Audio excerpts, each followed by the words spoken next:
तो यहाँ बात हो रही है राखी गांव में होने वाले विस्थापन की। आइए अब आपको दिखाते हैं कि क्या है विस्थापन का दर्द और क्या है विकास की हकीकत।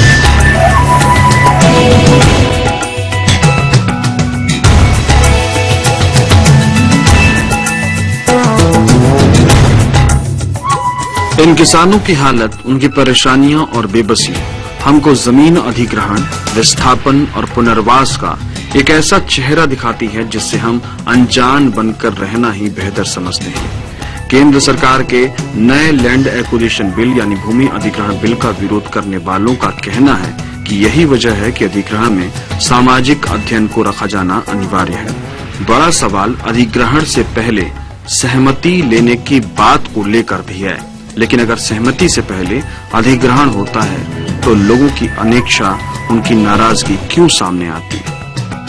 उजाड़े के पहले प्रशासन और सरकार ला और गांव के किसान मन ला बैठ के चर्चा करना रही से और परिवार काकर परिवार में कतका संख्या है और टोटल जो जानकारी देते हैं वो गांव के दर्ज संख्या रिकॉर्ड में ऑलरेडी कहना चाहिए पूर्व से है। वर्तमान में हर साल जन्म और मृत्यु प्रमाण दर्ज हमेशा होते। आज कुछ ला छोटे मकान वाला ला मकान तो ला कुछ ला अच्छा मिल गए है, कुछ ला परिवार संख्या के अनुरूप में मिल गए है। बहुत सारा हमारे किसान भाई मन है। ये भूमि अधिग्रहण नहीं, भूमि हड़पने की प्रक्रिया है। यानी इस प्रक्रिया को किसानों ने बार बार अपनी बात को शासन को बताया। एक प्रजातांत्रिक देश होने के कारण, जनकल्याणकारी राष्ट्र होने के कारण उन्होंने अपनी बात शासन के सामने रखा और केवल प्रतिनिधि मंडल ने रखा। मुख्यमंत्री से चर्चा हुआ, एनआरडी के अधिकारियों से चर्चा हुआ, पर प्रक्रिया पे चर्चा हुआ। उसके बावजूद उन्होंने कोर्ट भी किया। इन पूरी प्रक्रिया को अगर देखेंगे तो इस पर एक केवल ये सवाल नहीं है ये लोगों की जमीन के लोकतंत्र के विरोधी है, ये एक लोकतंत्र आधारित, संविधान आधारित एक व्यवस्था फेल्योर है।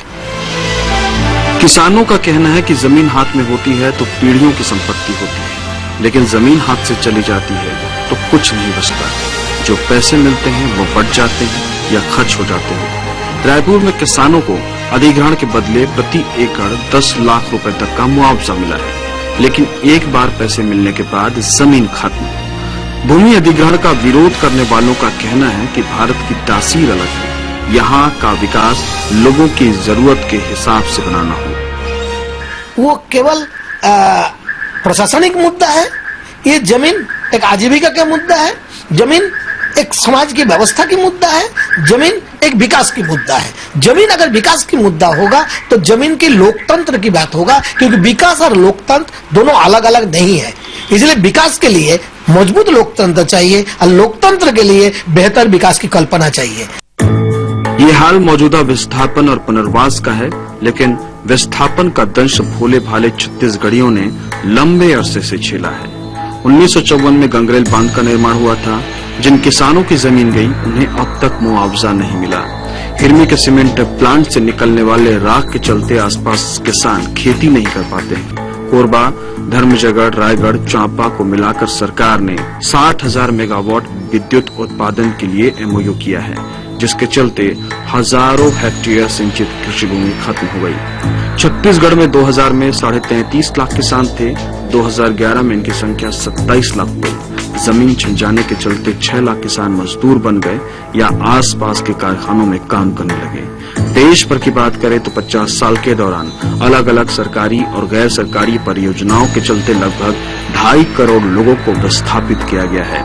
इनमें से 1 करोड़ विस्थापित जनजातीय समुदाय के हैं। विस्थापितों में से बमुश्किल 50 लाख लोगों का ही सही पुनर्वास हो पाया है, बाकी आज भी दर दर की ठोकरें खा रहे हैं। जानकार बताते हैं कि यह विस्थापन को लेकर टकराव की कहानी इस बिल के साथ खत्म नहीं होगी, क्योंकि जमीन पर आबादी का दबाव बढ़ता जा रहा है। दूसरी तरफ सरकारों का फोकस जीडीपी बढ़ाने पर है।